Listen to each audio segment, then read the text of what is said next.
কিন্তু জীবনের মধ্যে যদি একবার স্বভাব আর চরিত্র নষ্ট করিলাই রে ভাই, মরার আগে ও মরার আগ পর্যন্ত এই সব আর চরিত্র পালা করা যাইতো নাই। মরার পরেও তোমার ফুয়ারে মানুষে সেটাইবা তোর বাবা সুর আসিল, ডাকাইত আসিল, লুচ্চা আসিল। ফুয়া মারা যাবার পরে নাতি নশা বাদে ফন্তি নশা আমার ভাই সবর উপরে এই বদনামর চাপ তাকিয়া যাইব রে ভাই। সুন্দর করে কবিতান কবির বাসাত লেখছেন, বীজ যদি ভালো হয় গাছ ভালো হয়, গাছ যদি ভালো হয় ডাল ভালো হয়, ডাল যদি ভালো হয় ফসল ভালো হয়, ফসল যদি ভালো হয় গাছের কদর হয়। বাবা যদি ভালো হয় ছেলে ভালো হয়, মা যদি ভালো হয় জি ভালো হয়। আর আমরা গাওয়ালি ভাষায় কইতাম মা গাইয়ে কি আর মা হইল জি। কথাখানে খাবারে ঠিক। আমার ভাই হল, আমার বুজুর্গ হল, আমরা দুনিয়ার জমিন যদি মাটি দৌলত আড়াইলাই, সম্পদ আড়াইলাই, দন দৌলত আড়াইলাই, বাচ্চা আড়াইলাই, বিবি আড়াইলাই, বাইরে তা পাইতে সময় লাগতো না। কিন্তু জীবনের মধ্যে যদি একবার স্বভাব আর চরিত্র নষ্ট করিলাই রে ভাই, মরার আগে ও মরার আগ পর্যন্ত এই সব আর চরিত্র পালা করা যাইতো নাই। মরার পরেও তোমার ফুয়ারে মানুষে সেটাইবা তোর বাবা সুর আসিল, ডাকাইত আসিল, লুচ্চা আসিল। ফুয়া মারা যাবার পরে নাতি নশা বাদে ফন্তি নশা আমার ভাই সবর উপরে এই বদনামর চাপ তাকিয়া যাইব রে ভাই। কত লাগি দুনিয়ার জমিন ও মুসলমান সব থাকি ভালো জিনিস হইল মানুষের আখলাক আর চরিত্র হইল উত্তম ইবাদত। কত লাগি আমার ভাই হল, বুজুর্গ হল, উত্তম খাসলত হইয়া থাকলো মানুষের স্বভাব আর আখলাক আর চরিত্র।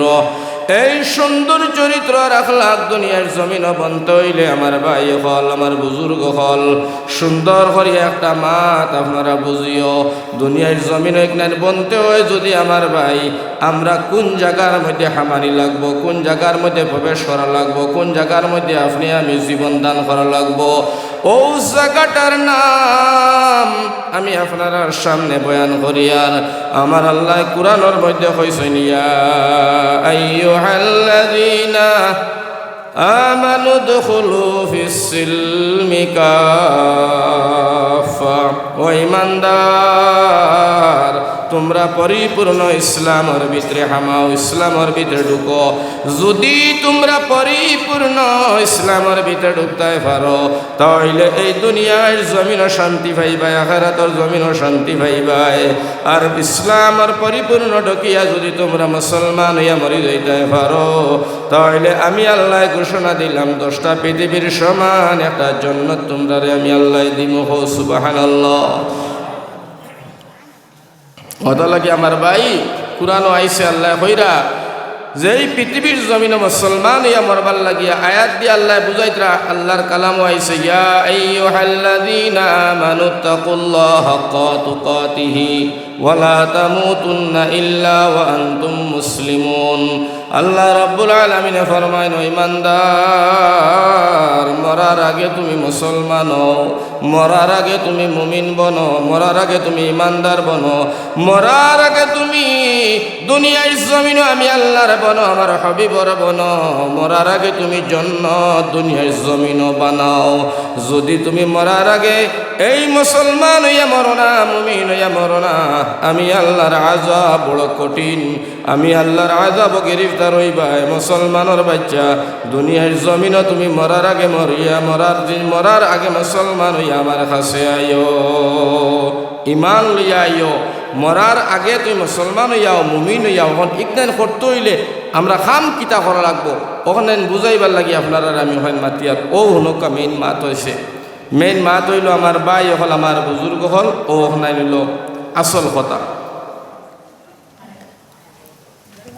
এখন ও মুসলমান, আমরা দুনিয়ার জমিনও আজকেতে লঞ্চিত বঞ্চিত হইয়ার মুসলমান হইয়া, ইমানদার হইয়া, মুমিন হইয়া এই লঞ্চিত বঞ্চিত অপমানিত যে আমরা হইয়ার বিভিন্ন সময় মহামারী আয়, আমরা আয় না পঞ্চায়েত ও উচ্ছেদের মহামারী, এরপরে এখনও বাল্যবিবাহর মহামারী, কয়দিন আগে করোনার মহামারী, এর বাদে আপনার কয়দিন পরে দেখো মাটি মিরাস লইয়া এক মহামারী, কয়দিন বাদে আপনার আরও কিতা মহামারী।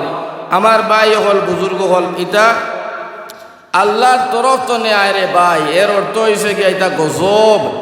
আর ইটা তো নে বাঁচতে হইলে আমার ভাই হল একটা ক্যাপসুল নবী যে শিকাইয়া দিছেন, এটা আমি আপনারা পরে কইম ইনশাআল্লাহ যে আল্লাহ ইরাইত করে তৌফিক দে। কিন্তু ইকনাইন কিতা লাগি আর জানেননি, আপনার আমার বর্তমানে ইমান দুর্বল হয়ে গেছি। আপনি আমি বর্তমানে আল্লাহ ফাউরি লাইছি, নবী ফাউরি লাইছি, রসুল ফাউরি লাইছি, দিন ফাউরি লাইছি, কুরআন হাদিসের মোতাবেক চলা ফাউরি লাইছি। সুদে ঘুষর বাজার গরম হয়ে গেছে, হিংসার বাজার গরম হয়ে গেছে, অন্যার বাজার গরম হয়ে গেছে, নিয়ার পক্ষে মাথা নাই গেছে। যার কারণে আমার ভাই হল আল্লাহ জালিম হল জালিম বাদশা মুসল্লত করি আমরার ইমানের পরীক্ষা করেন। আমার ভাই হল ও সময়ের ভিতরে সে ইমানের ভিতরে টিকিমু আর খে যাইমু। আমার ভাই হল বড় চ্যালেঞ্জের মোকাবিলায় দাঁড়াইছে।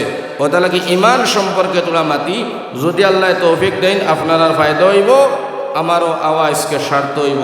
আল্লাহ ও মাতর উপরে আমল করার মাতারও তৌফিক দেখো, আল্লাহুম্মা আমিন, কোক আমিন। ও মাতিবার আগে আপনারা রেডি হয়ে গেছেন কি? ওই হিসাবে আপনারা 3 বার জিকির দেখো, আল্লাহরে রাজি করবার লাগে। জঙ্গার সুটক দিল তো না, জিকির দিলে কল সফা হয়। লা ইলাহা ইল্লাল্লাহ, লা ইলাহা ইল্লাল্লাহ। আচ্ছা মাইকম্যান ভাই তোরা মাইক লাড়ি দেও, মাইকটা তোলা পালা করো, পানি অতবার খাওয়া লাগে না মাকির কারণে। তাহলে মাইকটা তোলা সাউন্ড মিলাও। আমরা মাকিত মাতিলেও বুধবাই আপনারা কইলে হইতো না, ডেইলি আমরা মাকিত মাতি। তোলা মাইকটা সুন্দর করো, মাকে টানে আর সাউন্ড কম। ও হিসাবে আমার ভাই হল, ও হইতরা আমার ভাই হল, আমার বুজুর্গ হল, দুনিয়ার জমিনও আমরা ইমান মজবুত করা লাগবো। ইমান খারে হয়, ইমান কি বস্তু? ইমান হলত ধরে, ইমান গাছ ধরে, ইমান মাতার দেন না, ইমান খান। ইমান কি বস্তু ভাইজান? ইমান সম্পর্কে আমি 3-4টা কথা কইয়ার বড় গুরুত্ব দিয়ে নজওয়ান ভাই হলে হনো তুমি দেন আমার ভাই আইন। ইমান ও বস্তুর নাম আমার ভাই হল। আপনি আমি ছোটবেলা মক্তবর ভিতরে পড়িলাম, হুজুরে পড়াইছেন, মেসাবে পড়াইছেন কলিমা লা ইলাহা ইল্লাল্লাহু মুহাম্মাদুর রাসূলুল্লাহ। সকলে পড়িছিলেন? পড়িছিলেন? এক আল্লাহ তাআলা ছাড়া কোনো ইলাহ নাই, কোনো মাবুদ নাই, ইবাদতের লায়েক নাই, ইবাদতের শরীক নাই। এক আল্লাহ ছাড়া দুনিয়ার জমিনে আমরা মাথা নত করনে করতাম আর কোনো বস্তুর সাথে নাই। ও সুবহানাল্লাহ। একই আল্লাহর ইবাদত আর আল্লাহ একজন। ওই কথাটা জবান দি পড়া লাগবো, দিল দি মানা লাগবো, তার নাম ইমান। হোক সুবহানাল্লাহ। 2 নম্বর শব্দ হইল মুহাম্মাদুর রাসূলুল্লাহ। হযরত মুহাম্মদ মুস্তাফা সাল্লাল্লাহু আলাইহি ওয়াসাল্লাম আল্লাহর সত্য পয়গম্বর। নবীজি আল্লাহর পয়গম্বর, আল্লাহর রসুল, আল্লাহর বান্দা। ঠিক না বেটি? ঠিক। কথা লাগি ও কথাটাও জবান দি পড়া লাগবো, দিল দি মানা লাগবো, তার নাম ইমান। হোক সুবহানাল্লাহ। ইমান কলয় ধরে না, গাছও ধরে না। এর বাদে অগুন 2টা শব্দর ঘরে আরো 7টা বস্তু অতিরিক্ত আছে, খুব খেয়াল করি হনিও। এই 7টা বস্তুর উপরে ইমান আনতে হবে। 1 নম্বর হইল আমানতু বিল্লাহি ওয়া মালাইকাতিহি ওয়া কুতুবিহি ওয়া রাসূলিহি ওয়াল ইয়াউমিল আখির ওয়াল কদরি খাইরিহি ওয়া শাররিহি মিনাল্লাহি তাআলা ওয়াল বা'স বা'দাল মাউত। সুবহানাল্লাহ। আমার ভাই হল, আমার বুজুর্গ হল, ও হয়েছে পয়লা ইমান আনছি আল্লাহ তাআলার উপর। কইবা হুজুরিটা তো বেদান মাক শুনছি, শুনলই তো নাই, রহস্য আছে। পয়লা ইমান আনছি আল্লাহ তাআলার উপরে। 2 নম্বরে ইমান আল্লাহ আল্লাহর আল্লাহ রব্বুল আলামিন তাবারক ওয়া তাআলার নূরের ফেরেশতা যারা আমরা চকুর সামনে নাই, দেখা যায় না, গায়বের উপরে। 3 নম্বর ইমান আল্লাহ আল্লাহর কিতাব, আসমানি কিতাব সমূহের উপরে। 4 নম্বরে ইমান আনছি আল্লাহর পয়গম্বর হলর উপরে। 5 নম্বরে ইমান আনছি দিন কিয়ামতের উপরে, 6 নম্বরে ইমান আনলাম বালা বুরা তকদিরের উপরে, 7 নম্বরে ইমান আনতে হবে মরার পরে জিন্দা করি আল্লাহ তার বন্দাগুলোর হিসাব নিব তার উপরে। ঠিক না নি কইন চাই?